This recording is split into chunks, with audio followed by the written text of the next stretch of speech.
why I'm selling emotionally. I would like to split this into two parts. The sale part is about approaching people. You sell a product, you sell a concept, you sell the North Star, you sell a story to the board. So there's a big scope of situation where selling is taking place. And in each of those selling story, I tend to use emotion. First, I'm an emotional guy. Not I thought I was cold, but I'm not at all. So it's just like feedback from people. I think I'm convinced that every sale is coming with a story, and people need to relate to that story. It's about trusting. You can trust the number, you can trust the story, you can trust an outcome. There's a lot of trust that need to be built, or example of trust that need to be built. And the way I tend to build trust is to establish an emotional link with the audience, with the person in front of me. This link needs to be normally positive, but there's also adversarial moment where the discussion is extremely negative, heated. A lot of arguments are contradicting each other, and there's no middle ground. The key is to establish that middle ground. So even then, it's especially when it's negative that the emotion is the highest. And even at that time, there has to be a moment where emotions are recognized and then put into a emotion towards something which is more positive. It may not be, an extremely positive outcome or end of the discussion in terms of emotion, but it cannot be on the very negative side. So how can we just say, okay, that is said, and building something, a solution together.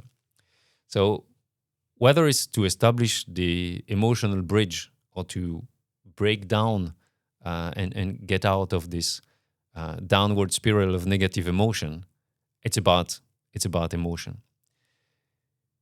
I tend, with a one-to-one, it's different. With a one-to-one, it's about establishing we know somebody that together, the same person, we know a concept, we've been to a place together, there's memory that has been shared, we have a concept. So there's always about bringing a similar experience, so a memory, a positive memory on both sides that will be driving something positive and create this emotion that we can build on and establish a trust basis. I have a couple of examples I'd like to share, but one I loved very much is it was Exhilarating. It was a big company. I was working for a German company at the time, and the company is a huge US-based juggernaut. And we had made an offer in a request for proposal process, a tendering process, which was okay-ish at best. And we improved the offer between the moment we filed the first tender, the first offer, and the finalist presentation. And during the finalist presentation, the audience, we were in a small room, a bit the small room we're in like now, but with the three of us. And then there were like maybe, 25 of us. So it was like very, very crowded. And the discussion was very intense, very, very positive, but very intense. They asked me, Francois, why did you change the offer from the first offer you've made and today? And rather than just going through all the technical details and objective ways of explaining why we changed it, I just said, this is so many letters in your company, and these are all the reasons why. So starting with each letter and so on, and it was exhilarating because everybody got the feeling that we gone the extra mile, and actually we did go the extra mile. So the message came across perfectly, and actually those people couldn't care less about all the details. They were not experts in the field. What they wanted is that they have the feeling that we went the extra mile and that we will be going the extra mile in the future. So if they choose us, we were going to execute exactly the way they wanted to, or even over exceed expectation, because this is something we've done now. And that was an amazing moment. And they were clapping because of that. So that was cool. I've done the same also with going to a finalist presentation with the jeans. So it was a company. So I didn't go there with a suit or so. I just went there in the jeans. And I've shown it during the presentation. We walked the talk. And I told them, be creative. Do whatever you can do best. And let us, the good old boring, insurance company, do what we can do best. So putting all the process in place, all the pipes in place, so that you guys can sleep very well at night. And it was extremely well received as well. It was super cool to have those moments. So the emotional link can be created in many different ways, and it has to come also from the heart, but it has to be genuine. Let's be honest, when I went to that big American firm, when I started the meeting, I had no idea that I was going to do what I did in that moment. So emotions need to be felt. We try to do finalist presentation during COVID or meetings during COVID, but the emotion don't transpire. They don't go through the screen. Sometimes a little bit, but sometimes it's not working. In the audience, when you have the audience, you have the body language, you have the movement of people, you have the way people look on the floor, don't look on the floor, or they smile at you, or there's a person who is interested or actually couldn't care less.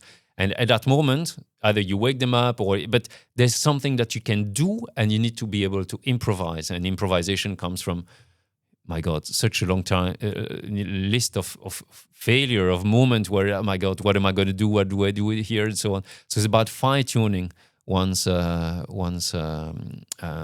way of acting in front of an audience.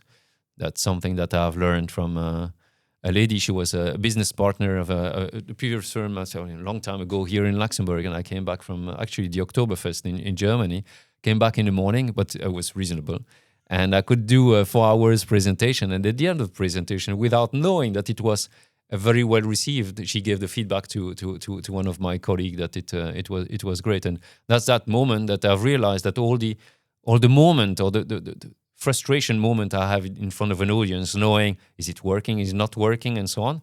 Then you start taking a bit of positive feedback, a bit of trust, and then you build on that. And then there was, of course, lots of negative feedback or positive feedback. There was a gentleman who was the global head of communication in that German firm I was working for, and we had a management training, and it was to lead a town hall in a fake situation, but the people in the audience were actually real employees of that company, of the unions actually, so extremely critical, and they were there to actually give us the hardest time possible.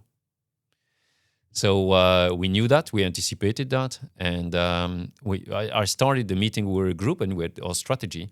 Started the meeting, and I took, because it was a town hall, it was a real fake company situation, and I took my computer and I say, you've done such a great job, Epsilon.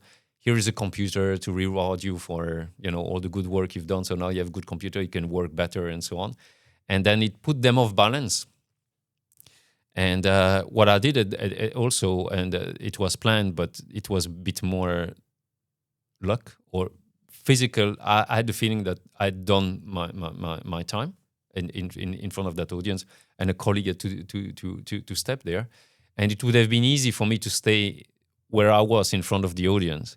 But what I did, I took several steps back without knowing. Just naturally, I did that. And the feedback from that head of communication after that, and he said, Francois, it was great what you did there. You probably did not notice, but that's something that I found great, is that you take a step back. So you give the light to other people. It's not being at the light, in being in front of the audience, is actually creating the light for other people as well. Something that I've always remembered. And when we were doing all those town halls of presentation in the last firm I was managing, there was a moment, of course, as a leader, you need to stand in front of the audience, create that link, and give the message across. Whether it's a good message or bad message, there's always a message that you need to give, or messages. But the key was that it was not all about me. The team needed also to intervene, and we selected every time several subjects that the team were going to present to the rest of the team, what they were doing, what worked, what didn't work, whatever it was. It had to come from them, not from me. And the emotions, they are not always coming from one person. The emotion, they need to be fostered and put forward. And that's part of the selling, if you want, but also part of the team building, because you need to sell to your team where you're going. One last element, closing. I'm not somebody who's pushing people to sign a contract. If the party there, I will put all my heart into selling it. I will give all the argument. I will sometimes over explain, but the final moment has to come from the person, from the team. So the closing is ingrown in the story, but not, is provoked but not pushed. It's pull. And that's something that, if the emotions are wrong at the time of the closing, then good luck afterwards to manage that situation, because it's going to be problems after problems after problems.